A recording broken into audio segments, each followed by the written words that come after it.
Thank you, Hey, Jay Barbara. Baba, and welcome everybody. We have somebody here from England, and that would be Tanya. So anyway, welcome from across the pond, and everybody else is either local or cast across the United States somewhere. We have a couple of people from Mariposa who have been involved at Meherana. That's Christi and Cheryl's one of our volunteers. We have Ann Barker, who's on our board, Scott Tower, former board chair, our wonderful Gay Dunn, who creates these beautiful images to send out across the planet. So, and Irma, a former volunteer and a poet in her own right, and Hugh Huntington, who's not visible right now, who's currently on our board. So, gosh, I want to welcome you all today and tell you a little bit about what we have planned. You can think of it a little bit like improvisational theater because we have not rehearsed this. I have spoken independently to Christi and Bob, and they know each other from before, but we didn't have any consultation together. But what happens for me when I get a prompting from Baba is kind of a jab in my ribs. And so several months ago, I got a pretty sharp jab in my ribs that this should be something that should be offered out to the Baba community across the world. And it took shape slowly. And originally, this was scheduled for the 26th of April. And as it turned out, our beloved Debbie Mordine was ill in the hospital, and she died the day before this program would have been held. So I want to remember Debbie and also thank two people, Heather Mashandaro, who had the original creative impulse to start a Baba Zoom program and do it every other month, and Debbie Nordine. The two of them paired up to create this program. I also want to thank Angela Chen for hosting us every other month on this program that connects around the world. So thank you, everybody.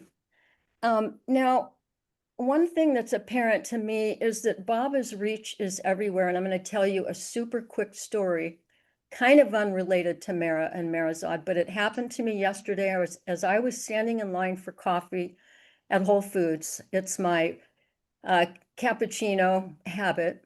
There was a gentleman in line and we were waiting and we started talking. And this person is not a Baba lover, but we started asking each other, what do you do? So I told him about Meher Baba's archive here.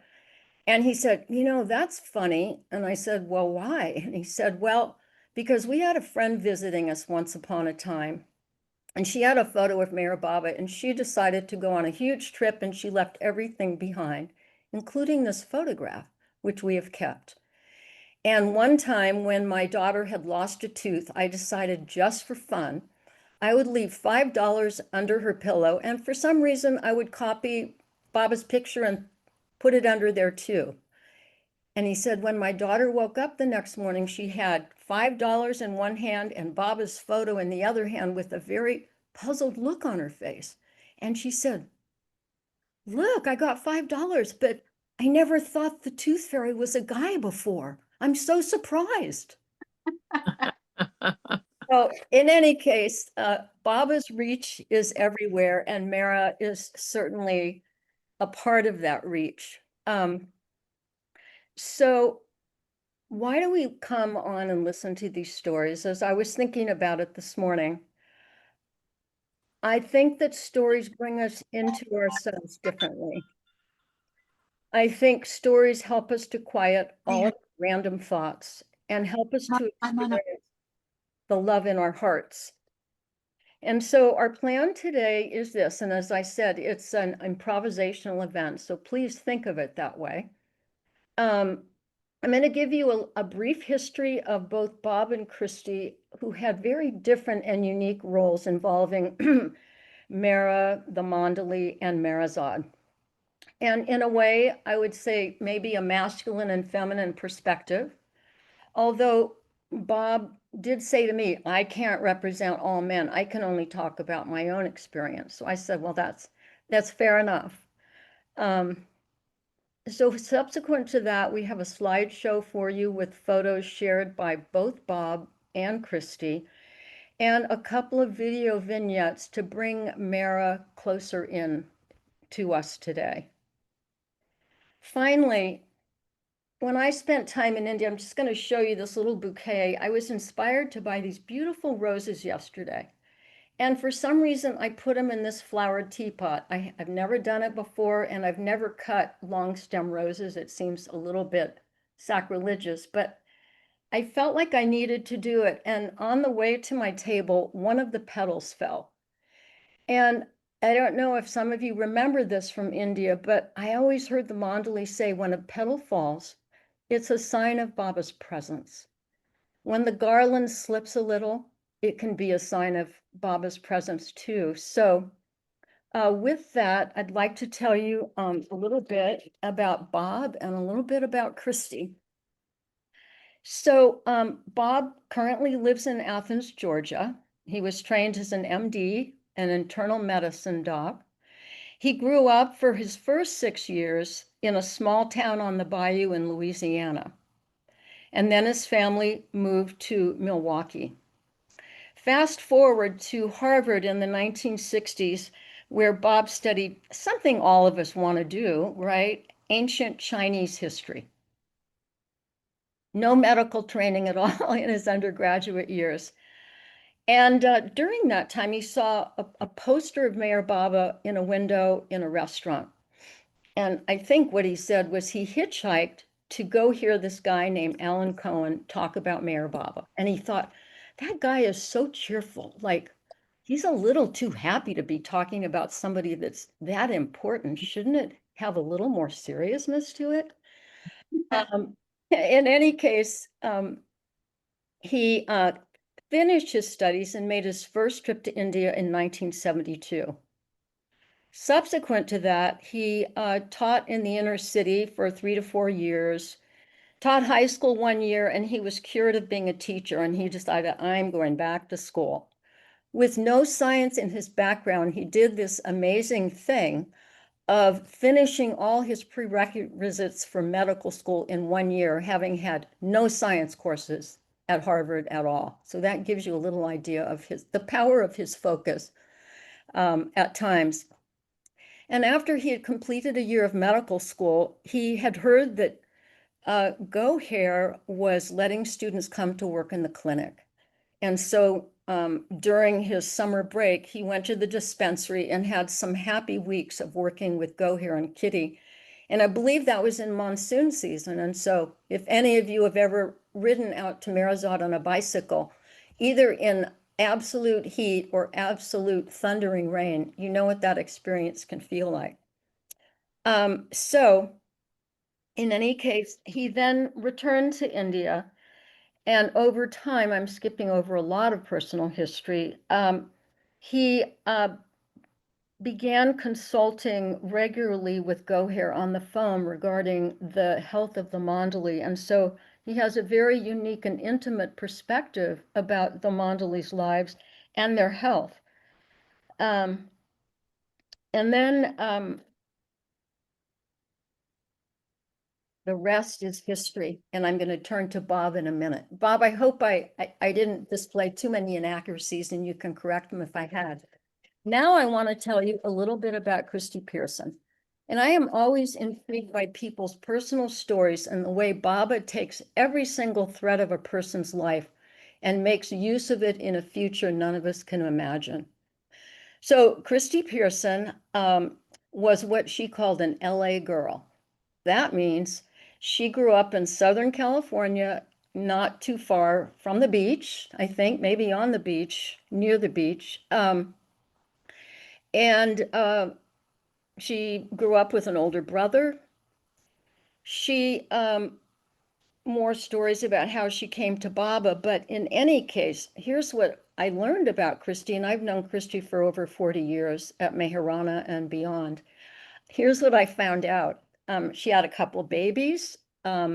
She left her marriage and remarried Chris Pearson, whom you all probably, if you don't know, have heard about him. And she received a degree in business administration with a focus on finance. And she said to me, quote unquote, math was just always easy for me, unquote. And since math was never easy for me, that I found that sort of intriguing. Anyway, Christi went on to become the controller for an ad agency. She negotiated contracts. She was in charge of personnel, hiring and firing. In another one of her professional pursuits, she brought a company out of bankruptcy and ended up having to go to the LA bankruptcy court in order to clean up their company, which she did successfully. She doesn't now, but she used to wear business suits.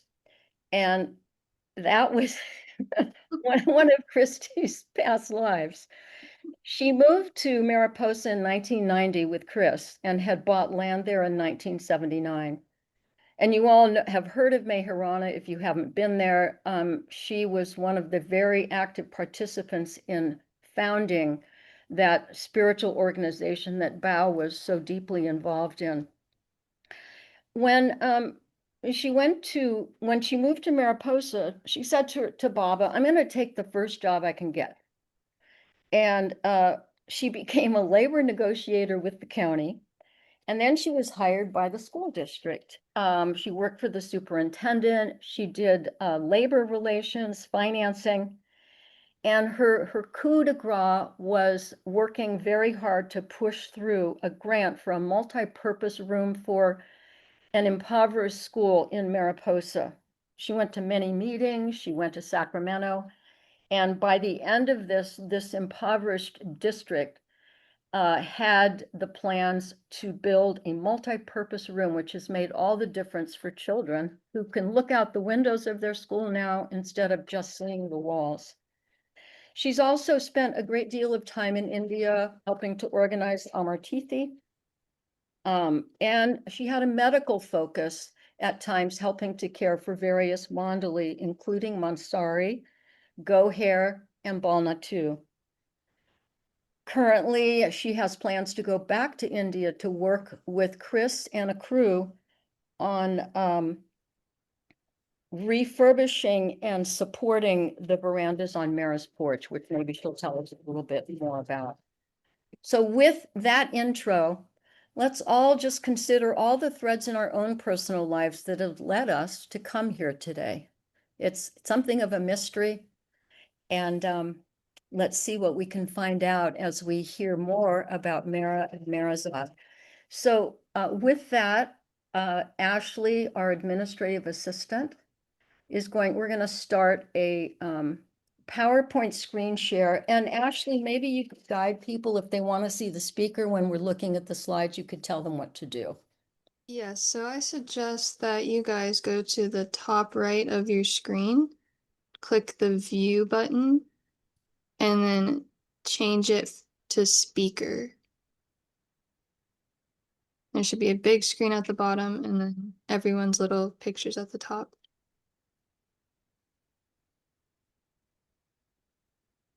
Okay.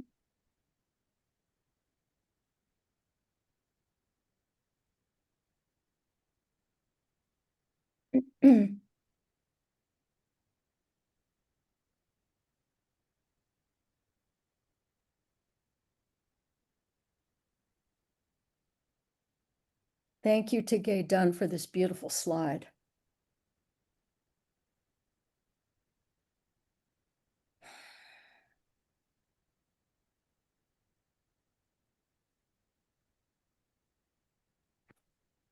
So you can go forward, Ashley.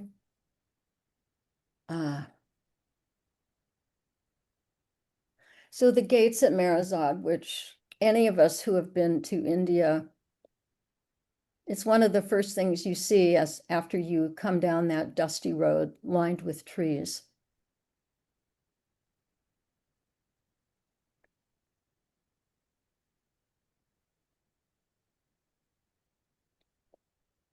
And here's Baba in front of those beautiful turquoise gates.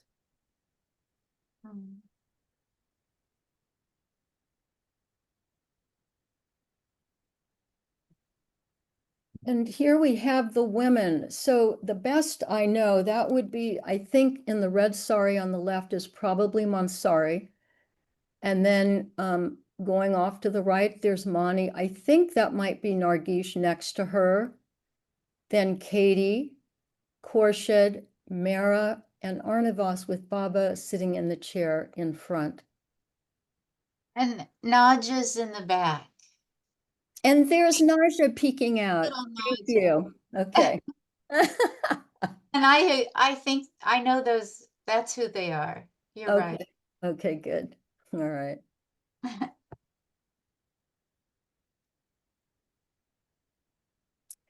And here is Mehera next to the Umar tree. So those of you who have been in India, maybe at various times, have seen this tree. And this was at a time when Mehera was in deep grief about Baba dropping his body, and she would look out her bedroom window each day and be just extremely tearful. And one day as she was looking out, she noticed that there was an image in the tree that became clearer and clearer, an image of Baba's beautiful face. And she would have a practice of going out each day and putting flowers into the tree bark to remember him.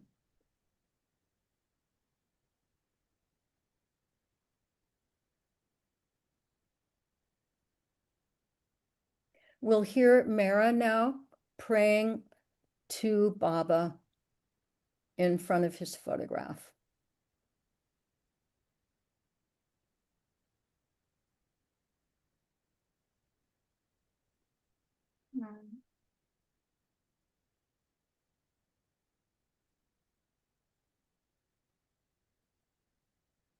Oh.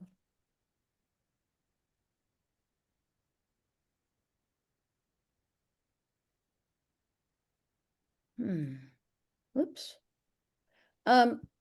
Let's see. Ashley, can you play that again and get the sound? Because I didn't hear it. Let me see. Okay.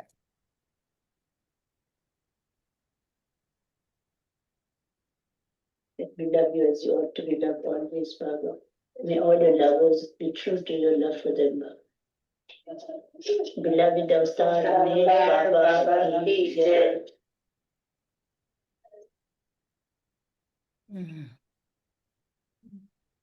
Did you hear it that time, Evie? Yes. Okay. Yeah.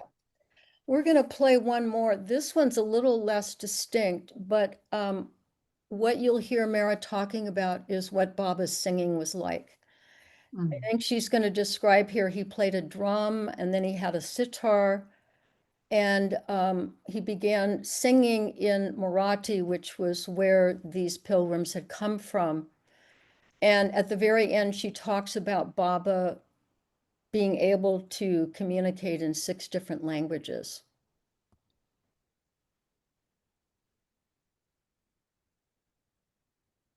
That building is a pity. It is not there. The government had it pulled down, but it's a real pity because I had Baba's darshan in that room, and many others had Baba's darshan, but first time darshan in that room. That was the place where Baba, very first when he came to Meherabad, he stayed in that place, and he played the drum. He played the drum, and he sang on the sitar, Qawwali songs, and bhajans, composed by the perfect master. Very beautiful bhajan, and the village people used to come to Baba to listen to the songs Baba sang so beautifully, and they were very, what would you call it, happy and surprised to know that Baba can sing such beautiful songs in their language, Marathi. Baba could sing in Marathi because Baba, he knows 6 languages, and it comes very natural to him, and he sings Marathi.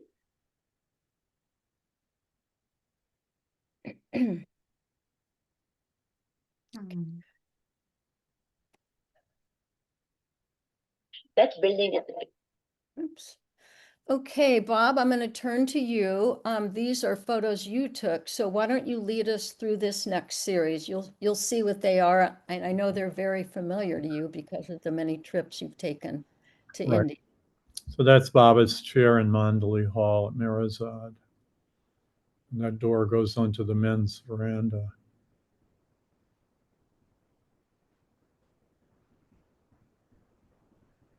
That's looking down Mandali Hall toward Baba's chair from the door that goes to the women's side, the length of Mandali Hall.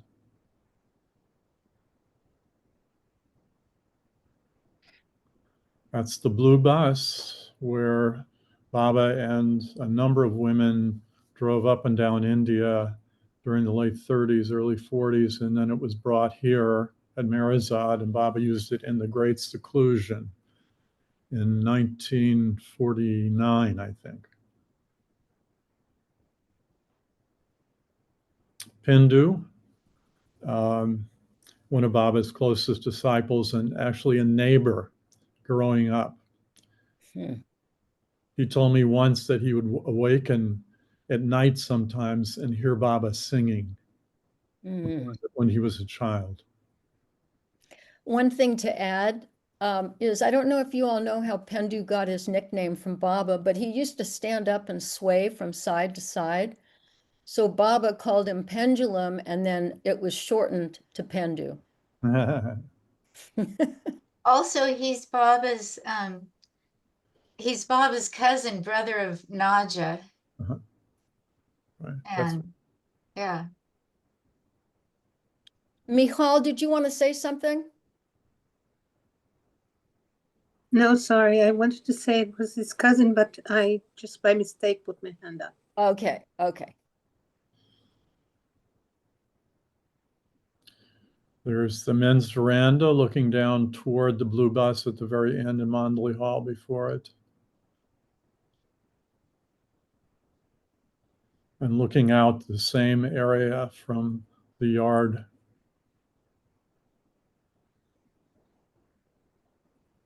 That is Arnavas's grave, which is behind, on the women's side, behind the houses there a little bit. You can see it. That picture, I think, is taken from the steps going into Baba's bedroom. Hmm. There she is.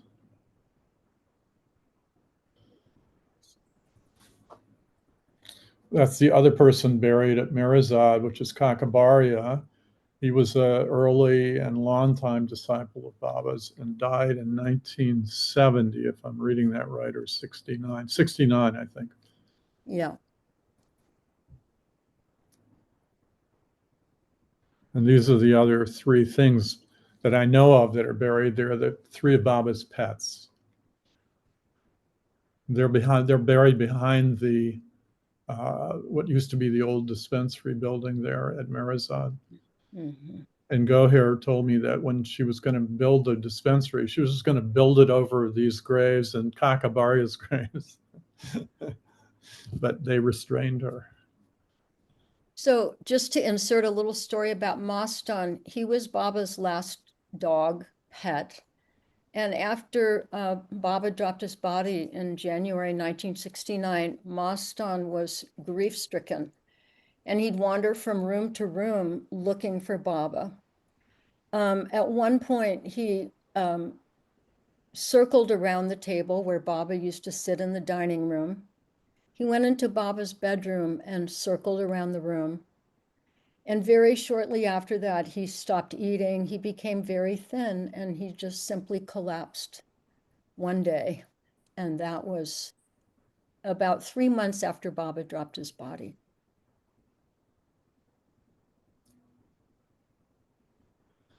That is the hair that was mounted by Harry Kenmore. The hair is from Baba's early days, and it's in his room. It's displayed in his room on the dresser there. Bob, you want to tell the story? Sure. Yeah. So the first time I visited India, so this is 72, Mehera, I went with my wife at the time, Judith Shotwell, and Mehera asked the two of us if we'd like to have a tour of Baba's house. Of course, we would. So she took us around to Baba's house, just the two of us, and showed us various things. And when she came to this hair, mounted hair, she said, you know, I was looking at this hair and I knew Baba's face was in it somewhere. And I looked and I looked and I looked, and then I saw it. And then she stood back and she said, now you find it. so we looked and we looked and we looked and we looked. And just as I was about to give it up, I saw his face, and Judith saw it at exactly the same time. We both went there. And Mara laughed and she said, it's nice that you found it together.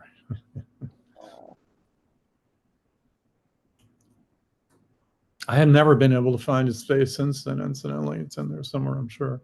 This is in my trip in '79 when I was working in the dispensary.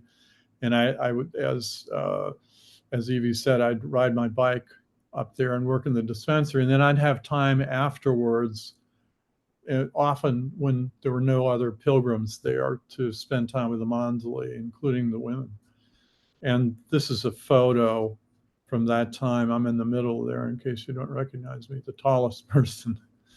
And you can see who the others are named there. You want to name them for us? Sure. So Katie, and then Pendu with the Canes, then me, then Balnatu, who was living in Meherazad by that time, and Erich, Rano, Alaba, and that's Jimmy Mystery, who happened to actually just be walking by. That's, if you know Falu, that's his father, or was his father. He was a good chess player. This is the outside of a card that Mara sent to Judith and I and for Christmas in '73. Beautiful, isn't it? Mm-hmm. Oh. And this is what she said. Jai Baba, she writes, Dear Judy and Bob, and all Baba's dear children near you. And then the printed part you can read probably. May the Christ child grant you a blessed, peaceful Christmas and an abundance of happiness throughout the new year. And she continues writing, then in beloved Baba's precious love from your Meherazad family, love to you, his dear children, in his eternal love, Mara. Mm. Wow.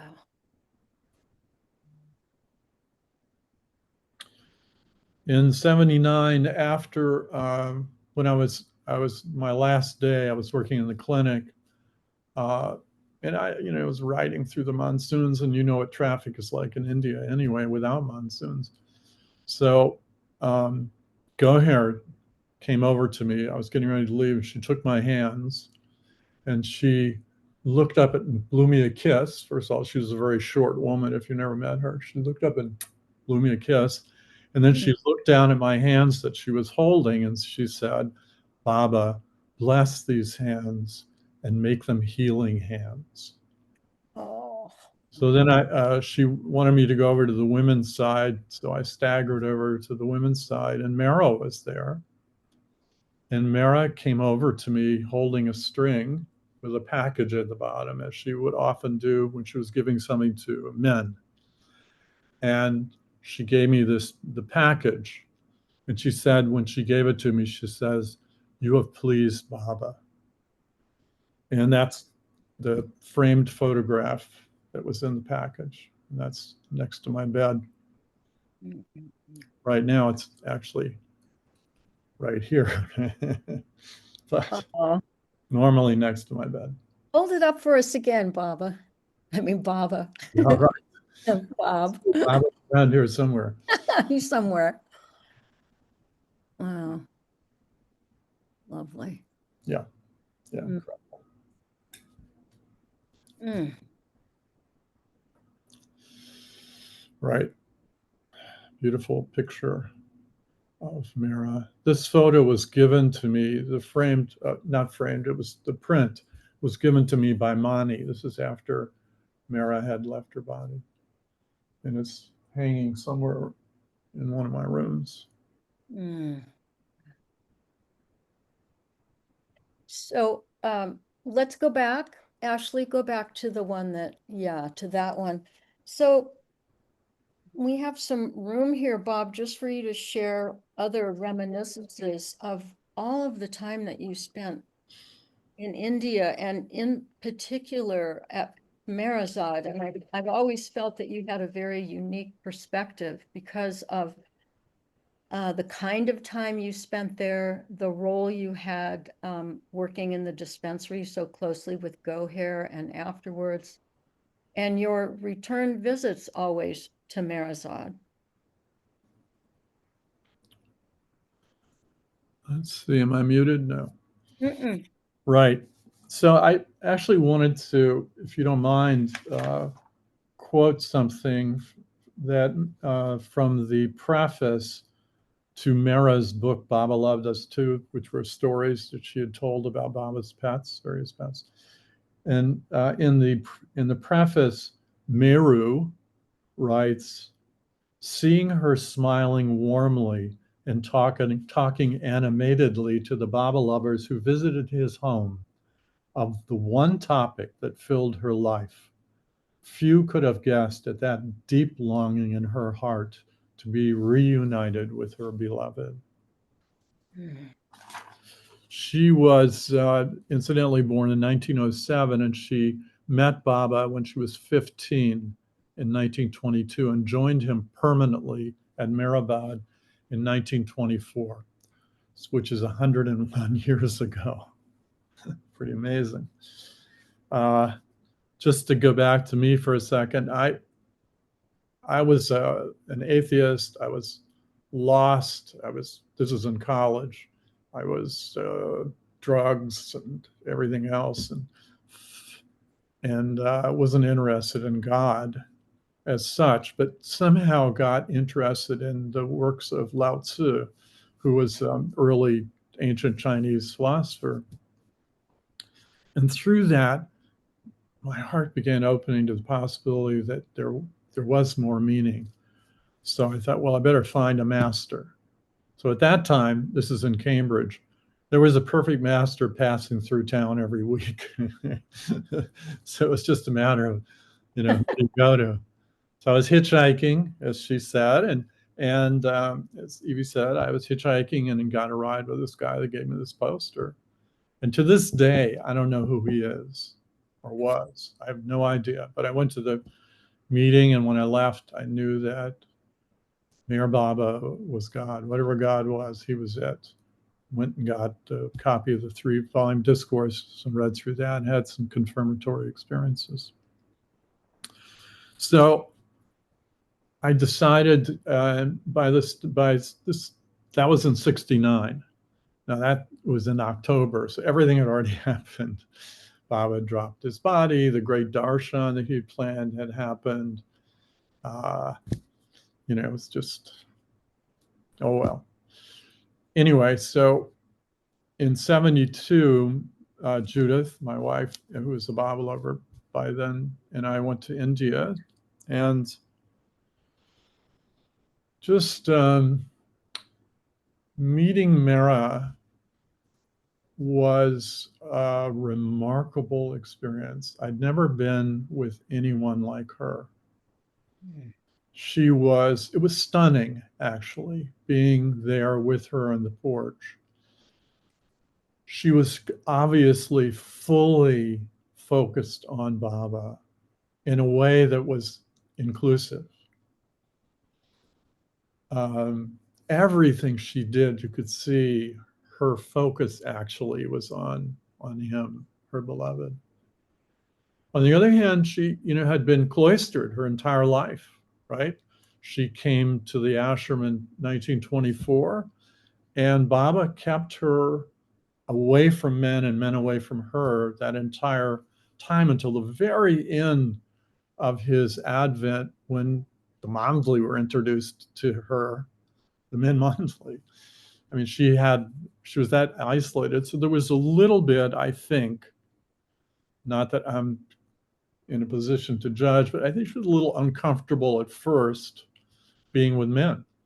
I mean, she had never done it. So it was a new thing for her. But be that as it may, it was stunning to be with her in any moment. So it didn't matter. But I never looked her in the eyes. I felt we were all warned, of course, not to touch her. That means the men, or get too close. But I just felt like she was uncomfortable. I didn't want to, like when we were talking or having a conversation, look into her eyes. So that marked my relationship with Mehera, for the other times I would see her in the future. At the end of our stay there, she came over and she brought a little box that had some Baba pins in it. And she said, these are blessed by Baba, so pick one. So I started to pick one and she says, no, don't pick that one. Pick this one. And she pointed to an oval pin there. And so I took that one. And she said, the way Baba would bless the pins is he would put his hand on the box, a little box, but he put his hand on it. But this one he held up and looked at. So, I mean, I thought I was intuitive, but obviously I missed the boat entirely. And that I've carried that pin since then. So that's a long time. Except about a month ago, I actually gave it to a friend who has terminal illness, Baba lover, and wanted something like, the Baba had touched or blessed or something to be able to carry with him. So he has it now. Whether I ever see it again or not, I don't know. But it was fun. It was a good ride. Shall I keep going? Sure. Okay. Unfortunately, during that first day, I got this like diarrheal illness that people get, when they go to India or used to get. And I just couldn't, it was the whole time. I just couldn't go back after I got home. That's why I didn't go for another 7 years until 79 when I moved in, worked in the dispensary. So I missed 1972 to, until 1979 with the Mandali. But fortunately, it's a timeless, if you've all been to Meherazad, it's absolutely timeless being there. And Baba's presence in his home is so strong. So, and I noticed in 79 and in subsequent visits with Mehera that she was more comfortable, with me at least, and I think with men in general. Not that her order was not to touch a man or be touched by him. So sometimes people would be so relaxed speaking to her. I'm talking about guys. I could never figure out how they did that. In fact, I saw someone actually was sitting next to her in Mandali Hall on a Sunday, I guess, when there was a Sunday program.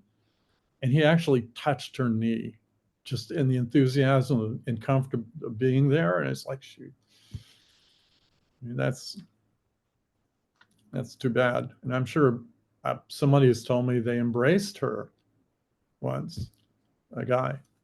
So anyway, she had a tough time because she had to monitor us as well as be herself. And of course, it was easy to be herself because she was with Baba. So whatever happened, happened. I was consulted about her illness, but I wasn't actually physically involved before she died. She had which I couldn't find a photo of, she had a brain tumor. And her only symptom was that she sort of just gradually got more and more somnolent and went to sleep. But I have a CT scan of the tumor, and it's shaped like a heart.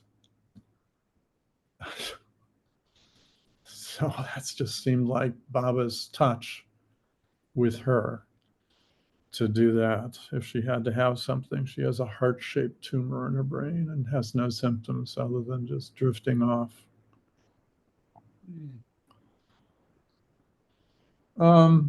I have other things I could say, but maybe, Go ahead. okay. um,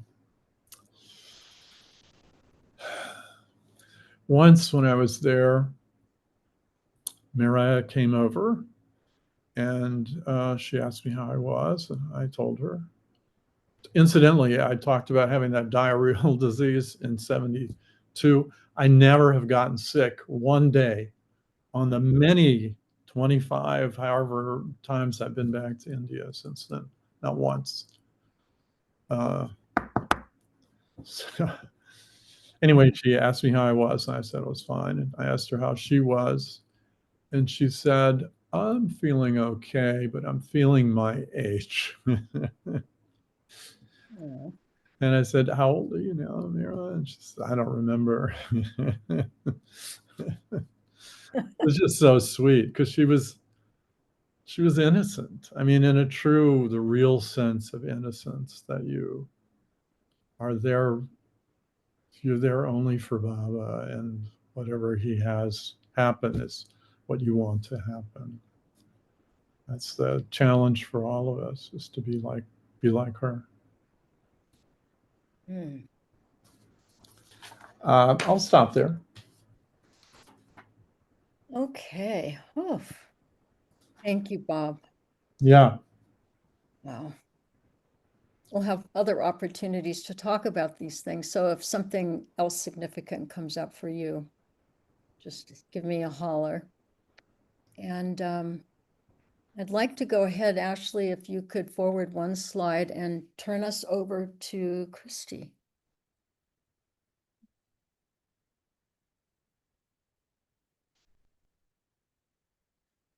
So go ahead, Christi. Oh, okay. Well, just in this picture, you can see how I was just totally in love with Mara. And she was so sweet about it. You know, she would look me right in the eyes. She would say, "We girls," and just chit chat about this and that. But the first time I went to India in 1977, I was 25. I had two children, 2 and 4 years old. And I just felt very clearly from Baba, after seeing a picture of Mara, that I was to go see Mara. And that was the purpose of my trip to India the first time. And I didn't have my own money at that time, so I took in other young children for a year and did daycare up to 7 at a time, under 5 years old.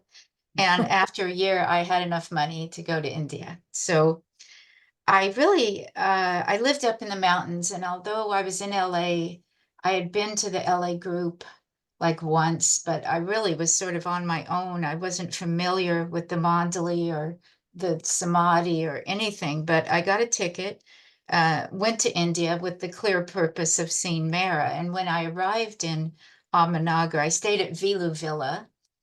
And I told Vilu that I needed to see Mara. I felt I can be very one-pointed, and it was all about seeing her because that's what I felt Baba wanted me to do. So I said, I need to see her. And Vilu called up and she said, Mara will see you. So a rickshaw came and I got in the rickshaw by myself and I went out to Meherazad. And when we got there, I wasn't sure what to do. I didn't know about Mandali Hall. I didn't know the Mandali. I was by myself. Um, and so I got out and I walked towards the porch area, and someone, for the life of me, I can't remember who it was, told me to take off my shoes and go in and bow down to Baba's chair. And I did that. But I didn't really feel it was beautiful, but my mind was on Mara. And then I came out and a girl came around the corner. I also can't remember who that was. And she said, Mara will see you now. And so I followed her from Mandali Hall door out by the Blue Bus and the New Life Cavern. And she disappeared, and I found myself looking across, and I saw Mara standing on the porch. No one else was around. And so I cannot remember what happened then, because I love to hear Bob say that he was stunned, because it makes me feel a little better. I was so stunned. I just found myself at her feet, on the ground. I didn't even go on the porch to meet her. I just went to the bottom of the veranda and stood looking at her. And she was smiling at me. She came to the edge of the porch and she looked me deeply in the eyes and she said, "Hello, Christine." And that was it for me. I've stunned. And I've recently been trying to figure out how to say what happened, because I haven't really told my story before, not feeling that I could share it properly or do Mehera justice. But so what happened was, when she said that to me, I was just drawn up into her presence, and I had not anticipated ever someone of that consciousness and that beauty. And so gentle she was, and just, she was so amazing. And I was just stunned. I couldn't even move. And after a moment, she said very sweetly, realizing I was just like having a hard time. She said, "I want you to go back to in front of Mondley Hall and meet a girl who's coming. And then I want you to bring her back to the kitchen and I'm going to teach you how to make chapatis." So I went back. I don't think I said a word. And so I turned around, and I just was not in this world at that time. So I went back and the girl came. And so she knew where the kitchen was, luckily. And so the two of us went back to the back side of the dining room there where the kitchen is. And Mehera showed us how to make chapatis.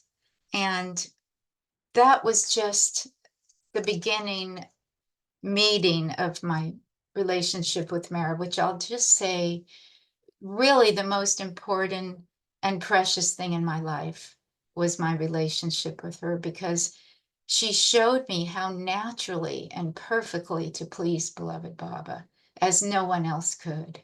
And she also showed me more love and welcome than anybody I'd ever met, including my own family. So I spent some time with her then, but it was a very short trip. I had never left my children before overnight, and I think I only stayed 10 days. And then I went home, but I felt very connected with her, and she wrote to me, and, I would write her back. And it was actually later I found out Meheru always wrote the actual notes, but they were dictated by Mehera. So then, also on that trip, I had one other interesting experience. In 1977, the women would come to Baba's Samadhi once a month. And there were just so few girls there that they allowed us to go inside the Samadhi with the women. So they told us, you can go inside and say Arti with the women. So I went and I stood right next to Mehera. She was like a magnet for me. And they sang the Gujarati Arti, and it just went deep in my soul. I had never heard it. And all the women in there singing it. It was so beautiful. And then we sat down, and Mehera was on the left side, and I was a little towards the aisle, right next, little behind her. And an Indian man came in, and everybody who was there started to take darshan, villager. And what the villagers like to do was step up on the platform and go to the picture at the head of the Samadhi and circle it and then come off the other side. So he started to lift his foot by Mehera, but he had on these loose pants and it looked like he was going to touch her. So I suddenly just bowed down on the platform so he couldn't go there. And then he just paused for a minute and then backed out. And then when we came out, I didn't really think about it, but Monty said to me, "That was quick thinking." It was like little things like that, it was very sweet. Mara was totally oblivious to the whole thing going on. And I love that you showed the picture when Mara would have women in for tea. She always prayed for us all and talked to Baba, that wonderful picture of him with his hands spread out.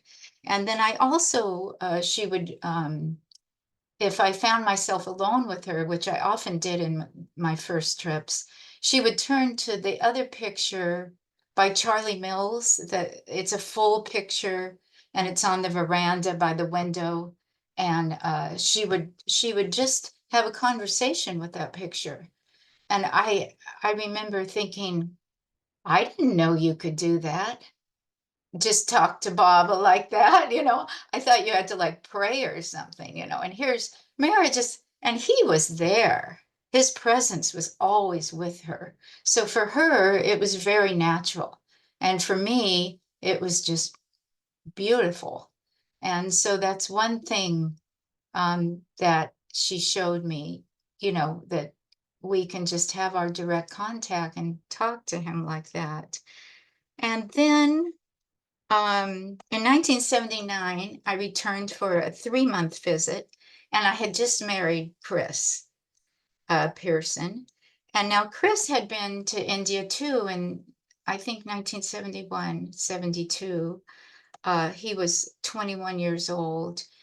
And being Chris, he went to the women and said, "Is there anything you want me to do?" Because he renovated homes in Beverly Hills and Palos Verdes, wealthy places. And so he just said, is there anything, I can do for you? So Goodheart was put in charge of him because she was the household manager. And they had him paint the blue bus and the new life caravan. And then after that, he got to come, they had him come in the house and do things.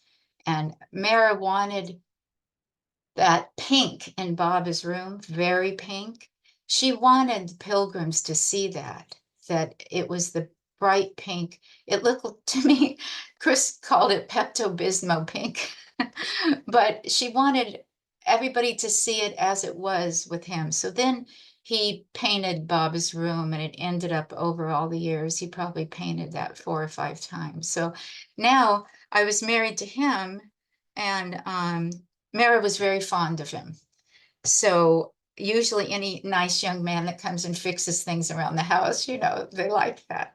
So she gave me some womanly advice about being a new bride. And she told me to keep myself nice. And when I washed my face, to put cream on it right away while it was still wet. And to keep myself always looking nice and neat. And that was interesting to me. I hadn't really thought of that. Of course, I dressed when I went to see Mara. I always wore a skirt. I dressed nicely, discreetly, And Mara told me later, after Mara passed, that Mara had always held herself with grace and kept herself nice for Baba. And so and then she said the last few days before she was bedridden, she just let it go. And I thought that was very interesting. And so I have tried, and I think Chris has benefited from it, because sometimes if I'd get irritated, I'd think of Mara, and then I'd say, "Oh, be nice." So she was very one-on-one like that. And she would chat, she would say, "We girls," she would give us little gifts, bangles, and this and that. And when we took our children back in 1979, Portia, our daughter, was 9, our son was 7. Chris had adopted them, and they were fully his kids.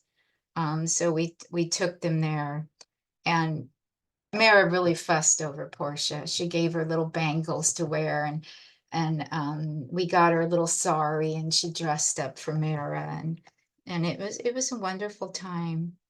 The other thing was, I always liked to be close to Mara as unobtrusively. Oh, here we go. So here's Portia and Zach with Mara. And you can see how she's holding their hands so sweetly, the children. And when we took Zach back when he was 13, she still hugged him. So this was 1979 right there.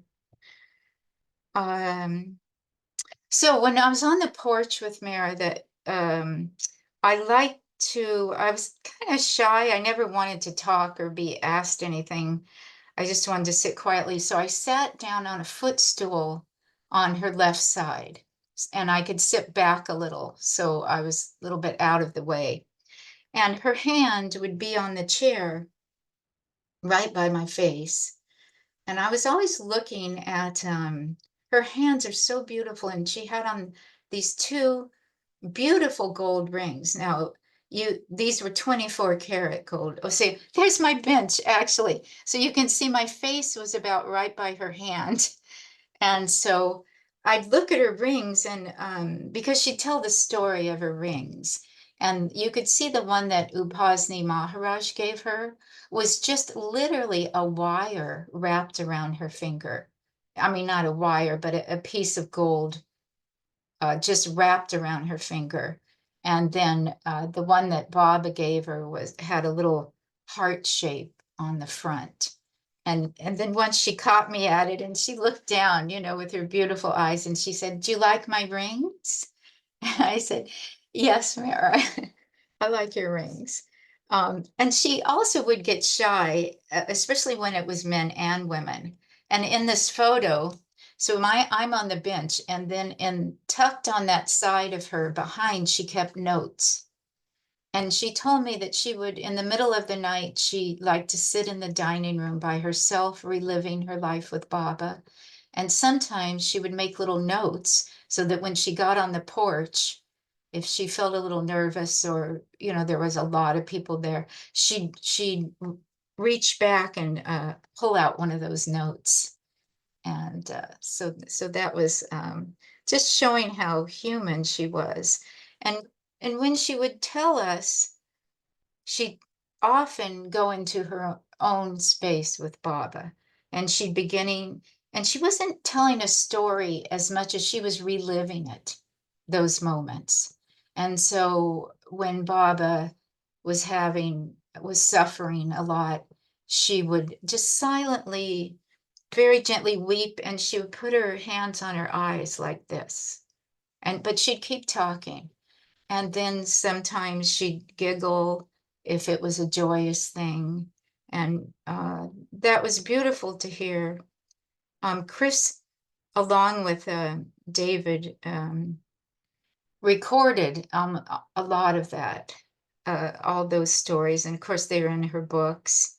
And what I was going to try and convey something that I can't thing about Mara's presence. When I was stunned in the beginning and always with her, it was more gentle later, and I became sort of acclimated to being in her presence. But being the one who loved Baba most and whatnot, she was so pure, you could say the purest soul in the universe. She had what I can only call spiritual freedom. She had no thought of herself at all in the most natural way. So she was always in Baba's presence. She wanted us to love Baba as much as she did. She would, talk to Baba. And of course, there was no one else that was like that, like Mara, like that. But she was that way in a way that we should all be. It was so natural and yet very strong. So it wasn't anything like dazzling or special. It was just truth. It was just a pure consciousness, as far as I could detect. And then she truly wanted every soul to love Baba as much as she did. Her pouring out of love was just It was just so beautiful. So, and I think one thing I wanted to say was, and Bob might echo this, but Mehera's presence is still very strong with me and Baba, and it's growing stronger as the Advent goes. So this was for archive purposes, and I just wanted to say to any young person, men or women, because my husband was also very close to Mehera, she's still available to you. You can reach out to her, read her stories, listen to her tapes, but mainly inwardly, her role, as I understand it, along with Baba, was to be available to us. And my last visit with Mehera was in 1987. And I had both children with me, but Chris wasn't there, and they were teenagers at that time. And that was a different time. But let's see, I think that was, did I forget anything, Evie? I think that's about it. I mean, both Bob and I have experiences of being in Meherazad after Mehera passed. But one thing I'll say is in 1989, when she passed, I won this sweepstakes ticket at the LA Sahavas to go to India. And I was just about to move up to Mariposa, changing jobs. So I told my husband, I think I want to go to India for a longer time. And he said, well, how long? And I said, 4 months. No, I said 6 months. And he said, that's long. So I ended up going for 4 months. And Mehera had, of course, just passed. So it was a very interesting time to be with the women. They were, when Mehera passed, Mehru told me that if we pleased Mehera, we knew we were pleasing Baba. So all of them, if you've ever been there, how they took care of Mehera, they made sure everything they could do for Mehera because they knew they were pleasing Baba.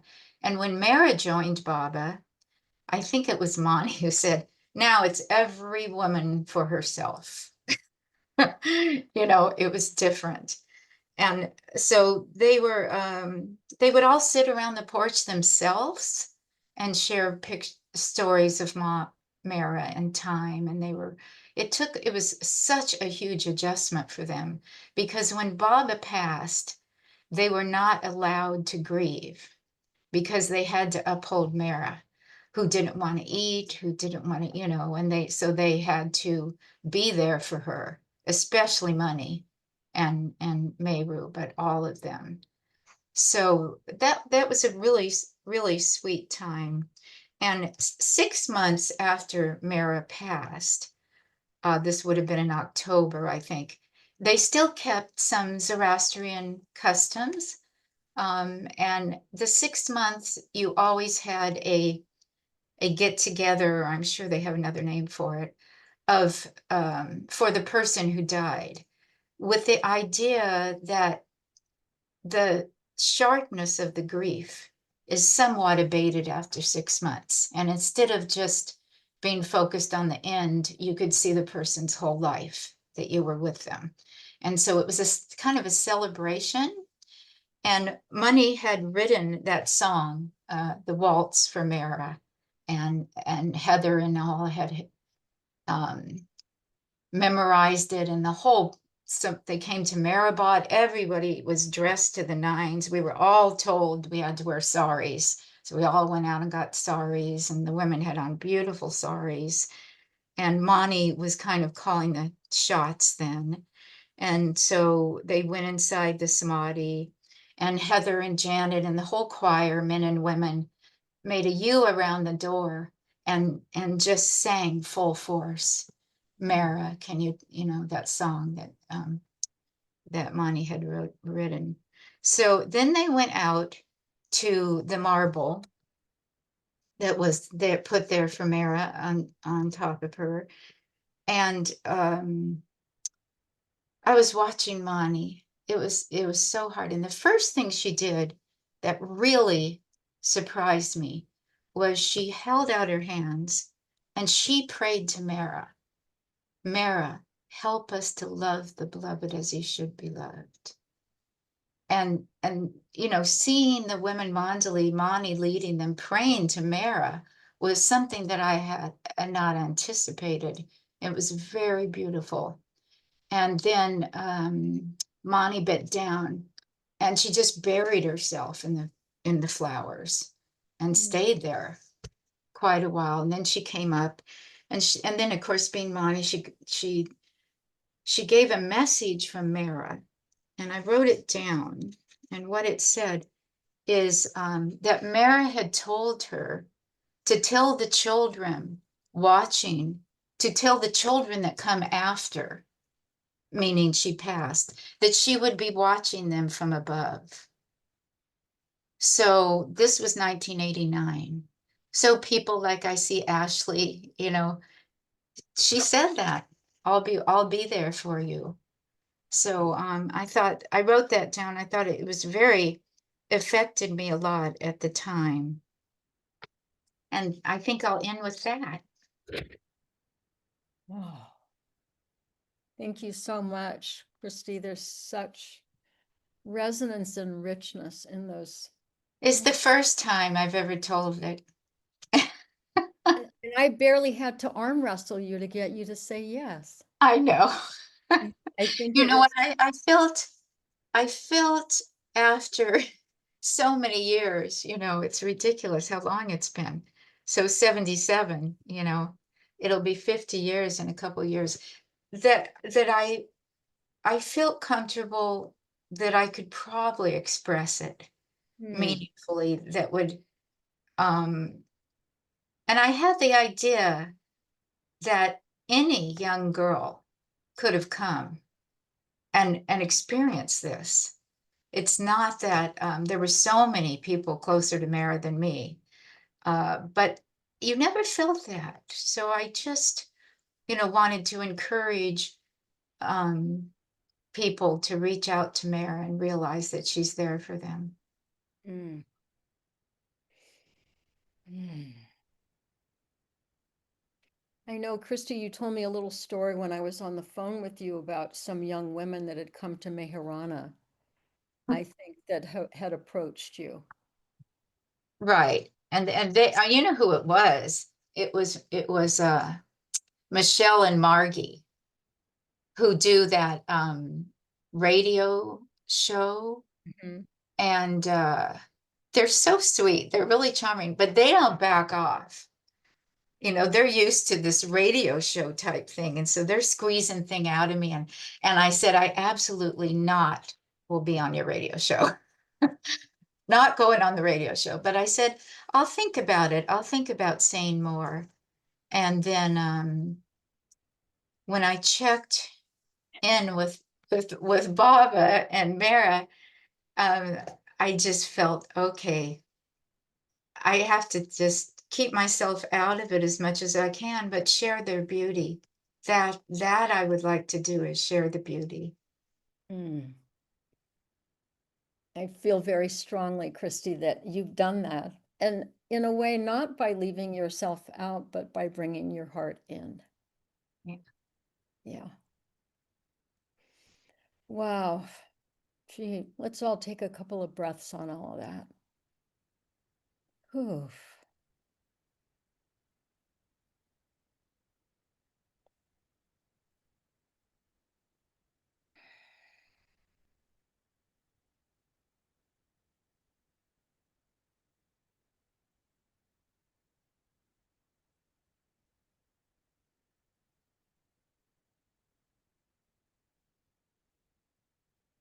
So, Christi and Bob, you haven't had much of a chance to interact with each other, but you've heard each other's stories. And I just wonder, in hearing each other's stories, if it prompts you, if your heart is prompted to share anything else that comes to you today as we remember Mehera and Meherazad.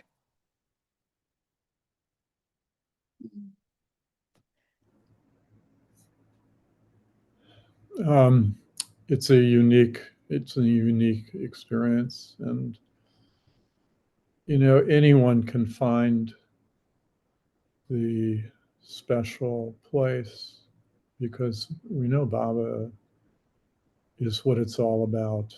Mehera knew that, and our focus, my feeling is, as long as we remember Baba and try to give everything to him, that we'll eventually meet Mehera, and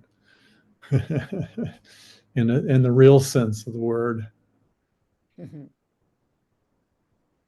But I don't think anyone, as wonderful as it is to have had these experiences and meeting people that were there for however many years, there's no replacement for seeking him inwardly and wanting to be his and trying to give up things that we all cling to. So I mean, in a way, I guess I'm saying no one missed anything. It's of course wonderful, just like most experiences that you have that are special. It's just wonderful, and who would change that, of course. But at the same time, the real treasure is always present, always here, and always can be approached. Mm.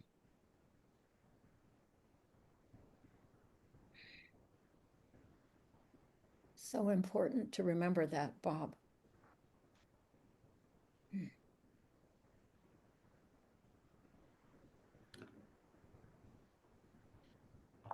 Christi, one thing that you said before was that in Mara's naturalness, she would turn to the painting on the porch and just speak to Baba. And I think what you said was, I didn't know you could do that.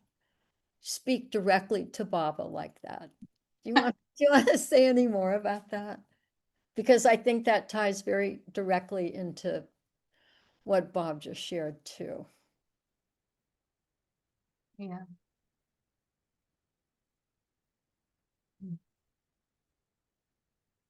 Or maybe share with us, if you want, a little bit about your own personal practice. Well, one thing Mara said that stuck with me, and I want to say, of course, it goes without saying that my main connection is with Bob, and I've read all of that. I mean, it seems inseparable to me, but so she was telling the story of she was in Nasic and she was young, and Baba was gone for a long time, and going to England in the early days. And so I think there's just one or two people there. And I said, Mara, you must have missed him so much. And she turned and she looked me right in the eyes and she said, Baba's work always came first. Oh. And I thought about that. And when you think what she went through on the new life, is that Baba's work always came first. So I think I could fairly say with Bob and we tried to, in whatever came up, to work for Baba in whatever way he had us do, still doing, still going, Bob, right? Yeah. So Chris and I, so after that long trip in '89, I was there and Amartithi was coming up, and the Westerners, or overseas pilgrim, as I preferred to call them, they used to stay in hotels, and the Indians would stay in the tents. And sometimes you could stay in with the Indian devotees, but it just was. Bao felt that when people came from Amartithi, they wanted to stay at Meherabad. So he asked me if I would do all the accommodations for the overseas pilgrims, if he would see that there was some space available. and I could set up rooms and get someone to feed them and do this and that. Would I do that for Amrtithi? And I said, sure. You know, no idea what I was getting into. So I did that, and it worked out. People really liked staying. We stayed back in all the quarters where the residents lived, and all the residents had to take someone in. I, I had to go around and see who they wanted in and whatnot. And then we would sleep on mattresses on the floor, and we would had a tent put up, and then we had food there, and we had the medical care and everything. So I did that, I think, for 13 years. And that was an amazing experience to be at Meherabad and be able to help out with people who came at Amrtithi. And Goodheart came with Shelley the first time and checked out the rooms to see if they were like up to snuff. So you got a mattress on the floor, you got a pillowcase, 2 blankets and a towel.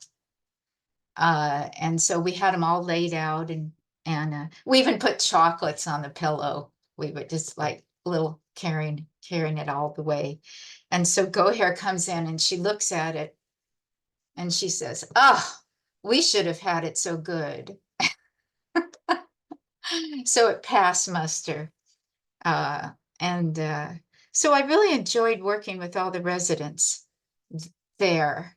And so we would go back every year for, 2 or 3 months for the season, which was Amrtithi and Baba's birthday, when they needed the most help. And we'd we had these assigned jobs. And so we would do that. And that was a beautiful thing. We did that for quite a long time. And then Chris would always go to Meherazad because there was always things that still needed to be fixed. And that that's all. He just wanted to be at Meherazad. And it's funny, there's a men and women's side at Meherazad, as Bob knows very clearly still. And Chris only worked on the women's side. So they would have jobs lined up for him, and he would come and, redo the windows, fix some doors, maybe paint a room, maybe build some shade thing, or, whatever they wanted done. And then when the MPR opened, the Meher Pilgrim Retreat up the hill, then I didn't need to do the Amrtithi work anymore. Because all the pilgrims went up there, and I was ready for that. It was a long 13 years. So then Baba's bungalow, and Chris, meanwhile, he also had redone the inside of Mandalay Hall, and the outside of Baba's bungalow, he had it redone, but it was aging. And there were started to be where there was some more major projects that needed to be done. The first major project we did, I'm trying to remember what year that was. Well, it was the same year that the Meher Pilgrim opened. So we re-roofed Baba's roof of his bungalow over his room and over Mary's room, and it's all archival, so everything has to be, all the tiles have to be numbered and put back. And so he brought a crew from here, and then there were some other young men over there who were on the crew, and I did my usual thing where I took on the burden of giving them a second meal, of feeding them, because that would have been too much for the current staff there at Meherazad, just to all of a sudden feed about 7, men. So I was allowed to set up a kitchen in the old clinic building. And so I would make them tea and food, and then I would also help out the girls in the house when it was Pilgrim Day. And so we've been doing that for about 11 years now. And the house, we fixed it up, but now it's structurally, some things have to be done. So Chris has drawn some plans and consulted with a architectural archivist here in the US, and we just actually mailed them to someone to take to India. So there's going to be some more renovation taking place. So now when we go out there, in the beginning, Chris always stayed at Meherazad because Goodheart took care of him and said he could stay in the clinic, and that means for the rest of his life he can stay in the clinic. But I was with the crew, so I would always go back to Meherazad. But then they let us stay in the quarters out there because it takes a couple months to do any of this kind of work. And so then I was again making them tea and a meal in the morning, and then they'd have leftovers at night. And so we're still doing that. So Meherazad, when no one's there and in the evening, the first time I stayed, I also got into some medical stuff in one of my jobs. So Shelley called me and said, can you come and do a spell with the women? Right then it was I did Montessori, and then I did Balna too, but mainly she was calling about Arnavas.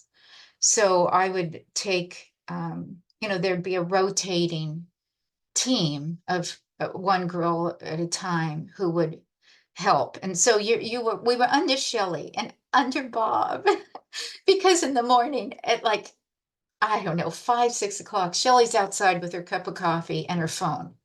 And she's also collecting flowers. And she's talking to Bob about all the latest, medical detail. And so I always thought of Bob. I guess he was always there every morning for her when crises, there were waves. And then whatever, she could work out with Bob, then that's what we would do. But so what I would do was really nothing much, is I was a companion to the person. I made sure they had water. I made sure they didn't fall down, helped them do anything they needed to do, kept track of medicines and water. And then if anything came up, I called Shelley. And so that went on, and they were, several of them, the beautiful thing was they were allowed to stay in their bed and pass. And they passed very beautifully. No oxygen, no IVs. They just slipped away. At least the ones I saw. But mainly, I thought that was really wonderful. They had a lot of support. And so I was like just a nursing assistant, kind of. And I was actually with Manu, who's Erich's younger sister, by a year, and very quiet woman. You've probably seen her on the porch and not recognized her. So I was with her the most, and she passed so beautifully in her room where she always was. And her niece, Mehera was there. And she just didn't, what they would do is they just didn't want to eat anymore. They just couldn't. And so they'd sort of gradually just go to sleep. And so that was happening with Manu. She wouldn't eat. And so Mehera said, Manu, do you see Baba? Because her face was so beautiful. And Manu nodded her head. Yes, I see Baba. So that was a beautiful experience to be able to do that hospice work over there. And that's about it. Thank you, Christi.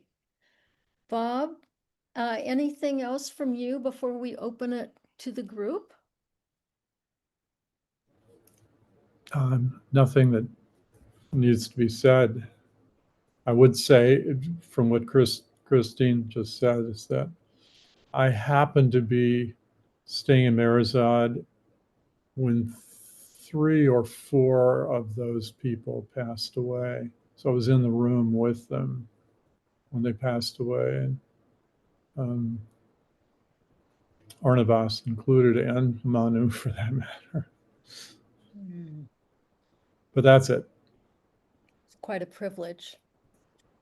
Okay, so Christy and Bob, I thought what we do is just open the floor to all the lovely people who decided to come today and see if anybody has something they'd like to share.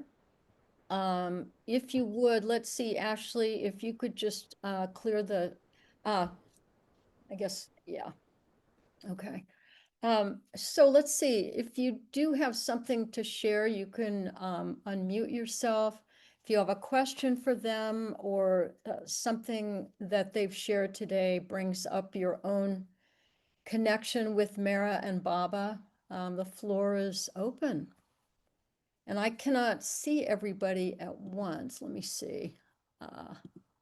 Can't see everybody at once. So if you have something to share, just unmute yourself and let us hear. Evie, do you want me Yes. to stop screen sharing so we can see everybody? Yeah, sure. Let's do that.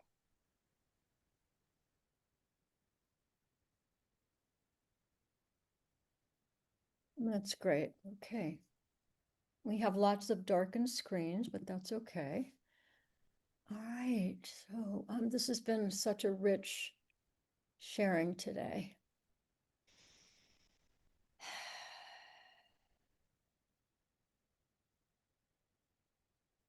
Yeah, Scott, please unmute yourself. All right, thanks, Evie. Hmm. Thanks, Christine and Bob, for your beautiful reminiscence. It's like being with Mehera and Baba in India, listening to you and the atmosphere that comes with all that.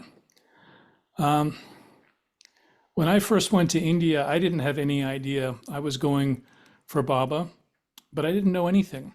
I was full of love for Baba and ignorant of most everything else, which I guess theoretically is a pretty good place to be. But I didn't know about the mandali. I really didn't know who was who. And I was on my own, and I spent a night in Pune on the way. I wasn't supposed to, but because of delays and flat tires and taxis and stuff, I spent the night in Pune. What year was this, Scott? This was February of '85, just after Amar Tithi. And so I went to Baba's house and went into Baba's room and was incredibly moved by the stone on the floor, which at that time was uncovered and one could touch it. I knew that story of him hitting his head on the stone. And then I spent some time looking at the photographs. And there was a photograph that just went right through me. Of course, all the photographs of Baba, but there was this one small photograph. It was about eye level, a little lower. And I thought, who is that? I have to know who this is. This is extraordinary. And it was a fairly early picture of Mehera on her own somewhere, out, not in Meherazad. And it was that was my first contact with Mehera, was that picture in Baba's room. And I spent 6 weeks there on my first visit until closing, and had wonderful time in Mehera's proximity. Felt very moved by her clear radiance of love for her beloved. And I think, like most men, was a little jealous of the women. It's like, oh, this woman's tea, this woman's this and that. And like, you felt a little bit on the outside as a result of that, and a little bit out of respect for Mehera and whatever the local rules were, holding back a little bit. But nevertheless had a wonderful experience of being in her presence and proximity. And I had what for me was a very nice experience. After I left India that March, I ended up going and visiting a friend of mine who was living and working in Kenya, and had an extraordinary time just being in that environment, out with all the animals. And particularly on my very much honeymoon with Baba, I just felt like I was back in Eden or some, Baba's garden with all of his creatures. And I sent postcards back to India, and I sent a postcard of 2 giraffe to Mehera. And I hadn't, we hadn't had chats or anything, but I wanted to share with her the feeling I had there and the feeling of Baba there. And the next time I was in India, she remembered the giraffes and commented how lovely it was to get that image. And then that was just a little touchstone of connection with her that I remember. Hmm.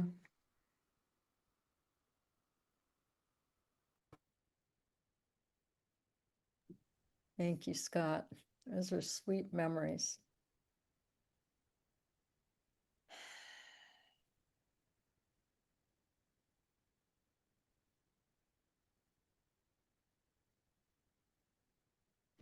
Yes, Michal, please share. Just, yeah. Yeah. So first of all, thank you both Bob and Christi.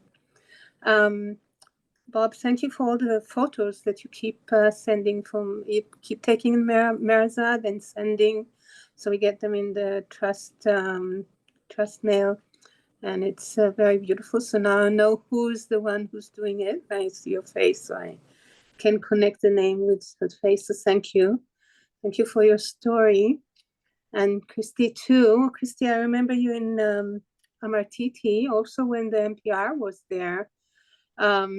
And you never got to see anything of Amartiti because you were sitting next to the table and taking care of everyone coming in and out of NPR. So thank you for all the stories that you shared about your work in Meherazad, which were very, very, and in Meherazad and Meherabad, which are very, very touching and interesting. And so so you actually cooked for all these people? You actually did the cooking, or you oversaw the cooking when they fixed the Meherazad? Oh, yeah, I only cooked for about 8 people. But you did the cooking yourself? Yeah. That's beautiful. It So was like kind of like camping cooking, nice, like a little mother of all these people.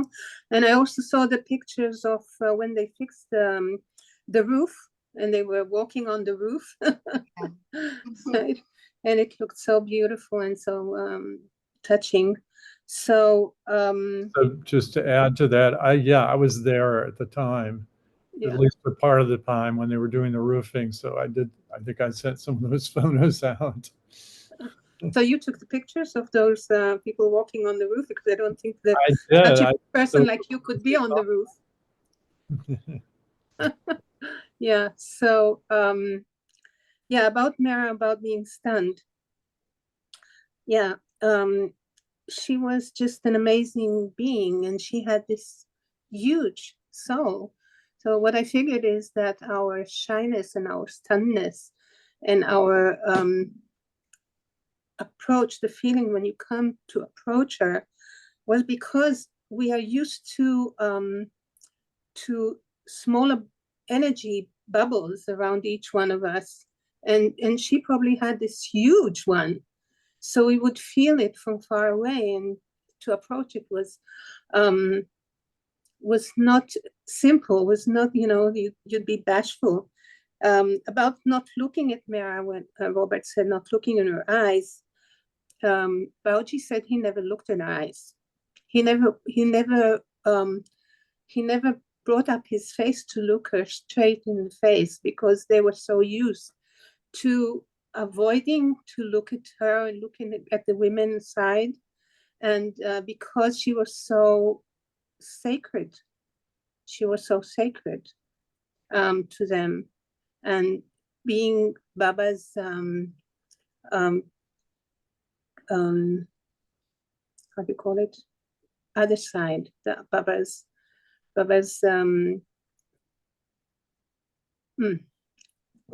Baba's couple, Baba's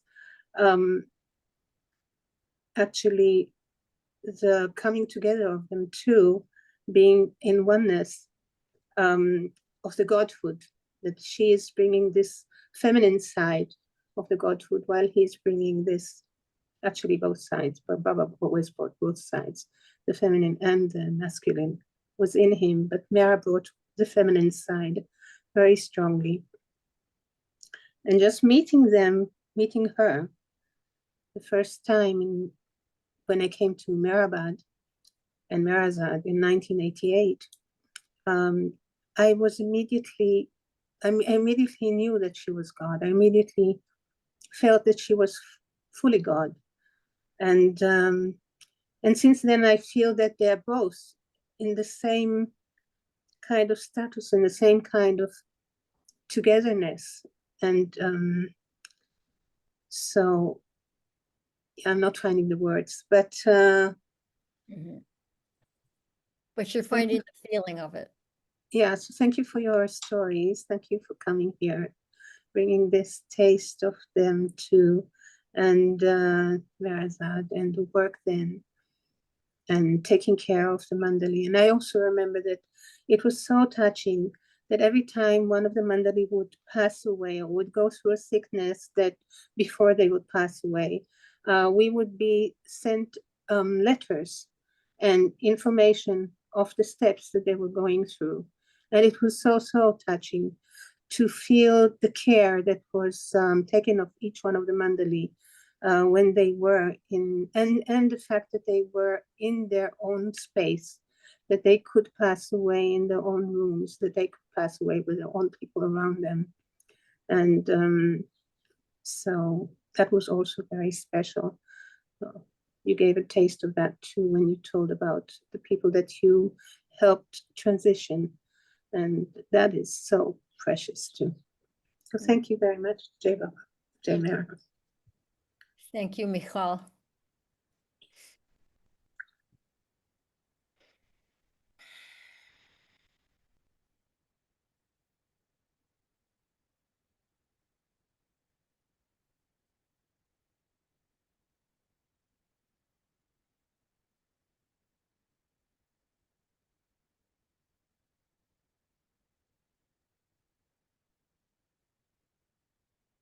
Is there anybody else that would like to share something as a result of today? Evie, can you share? Did you see Mehera? You want me to share something about Mehera? Yeah, if it's okay with you. Oh, yes, I met Mehera after a 2-year hitchhiking journey across the world, starting in Europe. Probably I was in a space a little bit like the one Bob described, extreme hippie, sort of. And I was in Israel on a kibbutz, actually, when I got the idea that I must go to India and I must find Meher Baba, even if it seemed like maybe he had died. It didn't seem to matter. What year? That was 1970. I remember actually meeting, after that dusty journey and many, many, many experiences, which are tales, each one in themselves, arriving there and meeting each of the mandali one by one. And what I remember saying to my travel partner, who became my husband actually in Mandali Hall on that trip, they're like beautiful facets of a stone that has so many multicolors, and each one is so unique. And I remember meeting Mehera toward the end of meeting all of the mandali and just standing there. I don't know, Bob used the word stunning and Christi used the word stunned. And I don't think I even said anything. I just was, I was speechless. Yeah. Yeah. Thank you for asking. It all started in Israel, Michal. And for nobody who knows Michal, well, some of you do, she's in Tel Aviv. Yeah. Thank you, Evie. You're welcome. Yeah, I remember I was so shy. I was so shy, and I think that I was so shy because of not only that I didn't know all of them, like Scott said, when I came to Baba, I didn't know anyone, just Baba. I didn't know anything about the Mandali. And I didn't even know about Mehera, I think, that time.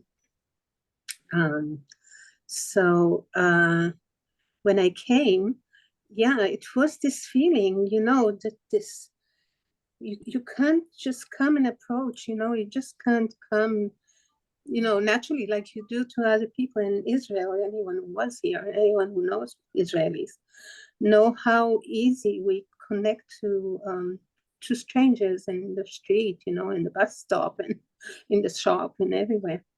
That's true in a way, yeah.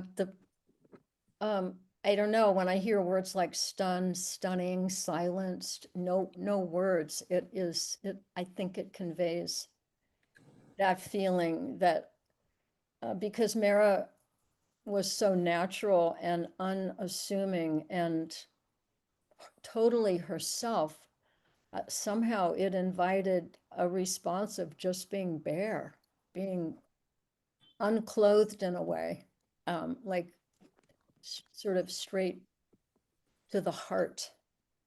Yeah, it wasn't something that was coming from them. They did not want any borders. Then they did not want anything like that. But I think that I've heard it so many times from others, that the approach to each of them was this kind of feeling of being bashful or being stunned or being speechless or being, so this just gives me the idea that there was something about their huge souls that when we came, we never met such souls, we never met such huge beings. And they were really immense, they were really amazing. And it did not come from them, because they were very approachable and they really wanted to have this closeness and to tell about Baba, and that was their life, that was their mission, that was what they enjoyed doing, especially after he passed away. And he gave them that, he gave them us, so we would take them out of their beef, and they would have to keep telling us all these stories and pouring out towards us with love, and seeing Baba through us, seeing Baba working for them, telling them things through us. And yes, exactly. It's sort of like Baba gave them himself, and then he said, here comes a bunch of Westerners. Get ready. I see that Paula has her hand up. Paula, you've been waiting. What would you like to share? Oh, I just want to say this was just such a wonderful sharing, and it's been so delightful, especially to see you, Christine, and to hear stories from Bob, and oh, it just brings back so many incredible memories. My first, I had 3 trips to India in 78, 86, and 96, which I won my trip to through the Berkeley Baba Center in 96. And I got to be there and see Mani for the last time on the porch there, I remember. And it was incredibly special. And I just wanted to say, I've said this before, but when I went to India in 78, like Mehera was just like off limits to me. I mean, I just felt like she was so unapproachable. And when I went in, it was in 86. The women had come up to the Samadhi on this afternoon, and I happened to be up there, and Mehera, she just took my hand and led me around this building up on the hill. And I don't remember what building it was, but I remember there was a little swing inside, like a little The East Room. Yeah. yes. And she was so incredibly personable with me. I got to go to several teas that time. I felt almost guilty, but it was so incredible. And the intimacy of that she gave me as a gift that particular time that I went. And but anyway, I just want to thank you all for your, and Christine, it's so wonderful to see you. I have to It's just, great to see you too, oh Fran. my gosh. I mean, it's just a delight. And it brings about all my memories of Mariana, you know, and just those lovely times and taking care of Balji as a nurse, those times that I got to have that experience. And anyway, I just thank you from my deepest heart. And Jay Baba. Jay Baba, bye bye. Thank you, Paula. Thank you. So I just want to thank Christi and Bob for your willingness to show up today, even though you knew it was kind of an improv day. Just your willingness to say yes and bringing your love for Baba and Mara directly into our time together today. And I am affirmed as we've spent time together today that it's these stories that nourish our hearts and help us each to remember this unique connection that Baba gives every one of us. And we also, I think, get these reminders that he and she are always available to us. I think, as Christi and Bob have so beautifully spoken through their stories, it's not that they're unavailable, it's that we just have to be open.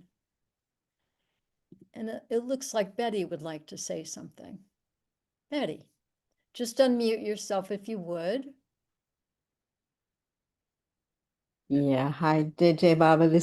Thank you. Thank you for this subject and the time together with, one thing that about her was this quality that she relived all these experiences that she would tell us about.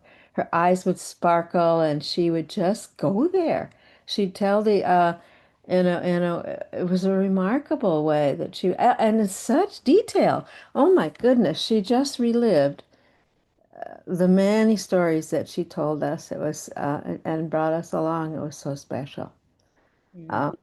And also the way, she would kiss and love every picture that I remember in the tea room. She'd go around to each picture and just be loving Baba every time, would touch the picture and just be there with him in a way that was just so remarkable. Yeah. hmm And I have a story. I mean, I we all I and I think it's valuable to people with these days when we have stepkids, mixed families. Uh, uh, the one year that my family came, I think we were there together, Christy. We might have been. I don't. Yeah, Yeah. sure. Yes, Portia and Sage would go off to town. That's right. Um. Uh. And I've told this story countless times, but it's my most significant story. Hmm. For sure. Um, our family, which was a couple of my husband David's kids and a couple of our kids together. Is that right? Yeah. And then one, really, who was a foster child, technically a half brother of theirs, a mixed blended family. And Mara would, she asked, she was getting to know us. She asked who everybody was. Um, and when I got to my uh, foster son, really, Gary, she said, and who he was 10, so he was just under the wire, and he got to go to tea with her, and she would hug him. That was really special.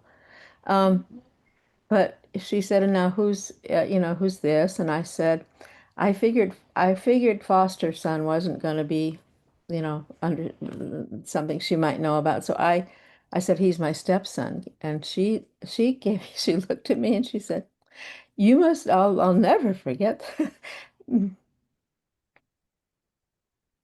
Mm. It-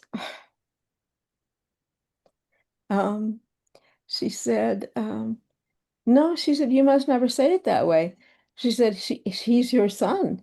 And then she turned to him and said, Gary, who's this? Pointing to me. And he, who was just kind of off in a corner, kind of just spacing out on the porch, really, he said, oh, that's my mom. And, and, she looked at me like, see? Um, and, uh, and indeed, he's been a wonderful son all these years.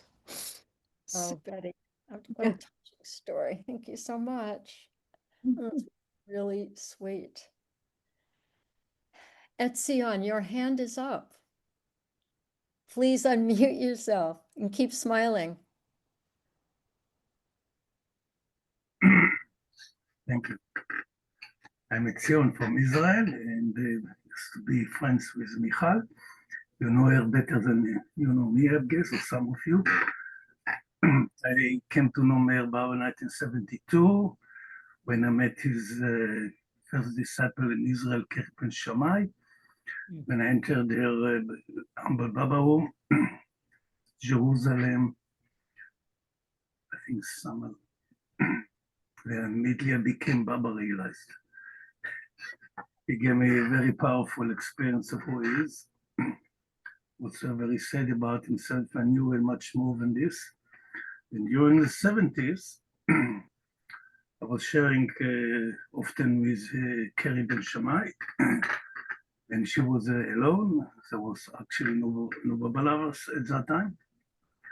Nobody would come to her. She had it before me. Before I knew her, she, for the record, said she had 3 centers in Israel. And during the 70s, I haven't heard that from her, but I was, of course, had a very powerful personal connection with Baba. It was my daily routine.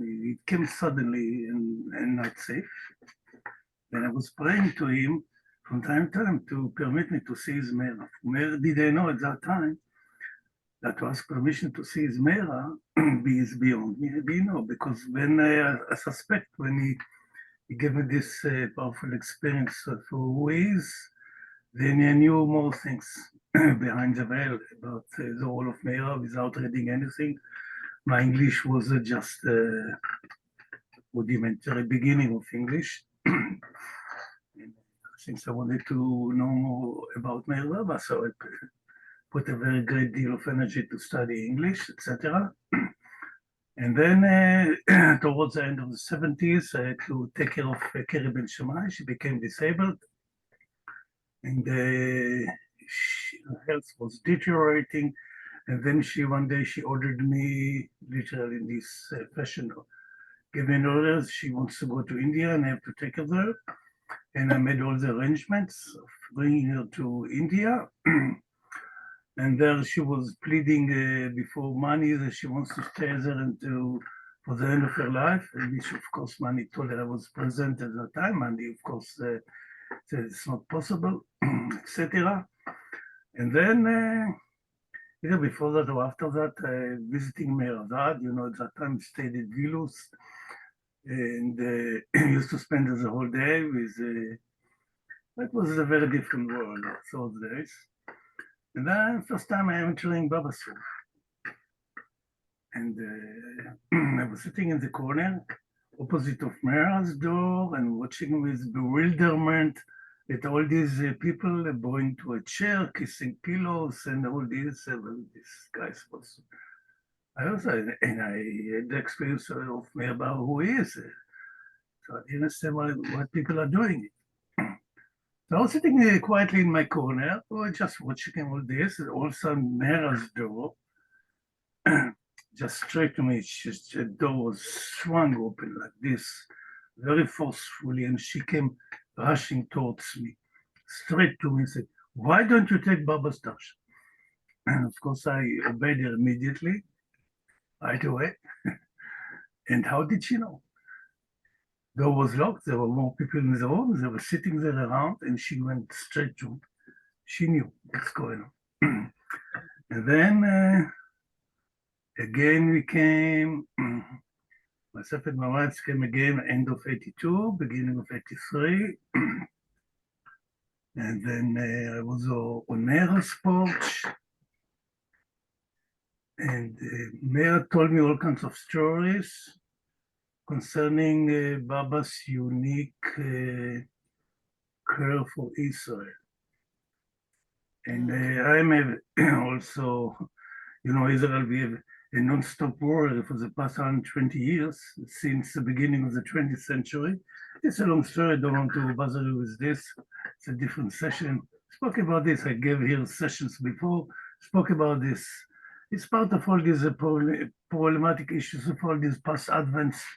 Now, presumably a few advents are colliding here in the Middle East, and especially when the new advent is coming, the old one goes insane. That's usually more what's happening. That's where it goes. We know it in the past. It doesn't matter, of course, but she said the Baba was very pleased with some military operations of the Israelis. It's what this Israel is a tiny speck in all this ocean of Islam world. And while I was on Mehera's porch, I had this kind of feeling that I knew I'm a male. I think nobody told me, maybe they told everybody as a matter of fact that Mehera shouldn't be touched, and as a male, to say the least, I didn't feel even, well, I was obeying Baba, so if Baba gave me the opportunity of being close to Mehera, otherwise I would stay away a few kilometers as a male. Because I knew who she is, the purest soul in the universe, without reading anything. I knew who she was. And while I was in the porch, two things happened. First, I had this flute, I had a long flute. I'm playing a few musical instruments. And I had a wooden flute, a wooden flute, choir flute, side flute. So I was improvising something on the porch, and then I gave it to Mehera. I was holding the pipe with both hands, and I gave it to Mehera, and all the women were shouting, "Wow!" But Mehera knew. She knew what's going on here in my mind, and she put her hands in the middle, and for a few seconds, we were connected together. Wow. She knew what I'm up to. She, of course, I was completely transparent. And then, either before that or after that, she said something that was a very powerful wave from her heart towards my person, which blew my mind. They had to take me away from there. It was something very powerful, she said, in front of everybody, but I don't feel I can repeat it. On behalf of us, something very powerful, some powerful wave came out of her heart. And I have a Meher Baba site of Israel. This is meherbabaisrael.com. And I have there the pictures of the letters. Mehera sent me about 8 letters. And it is on my website, the Israeli Baba website. If you want, maybe I can share it, or you can view it whenever you feel like. And I was told, of course, I was told that Meher was writing it. I don't know if she signed it or not. It seems like the same handwriting of Meher, but it was very, very, very personal. I used to write her letters and she would respond. One of the letters, she gave me an order, don't get involved with politics. It's not a question I'm suggesting, was don't get involved with politics, period. So she gave me 2 orders in this life. Wow, Etzion, so thank you so much for sharing those memories with Mehera. So we are winding down to the end of our several hours together.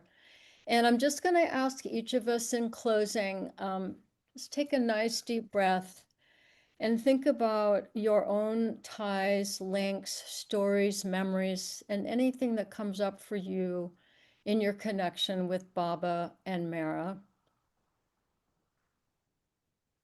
And just put your hand over your heart as you remember.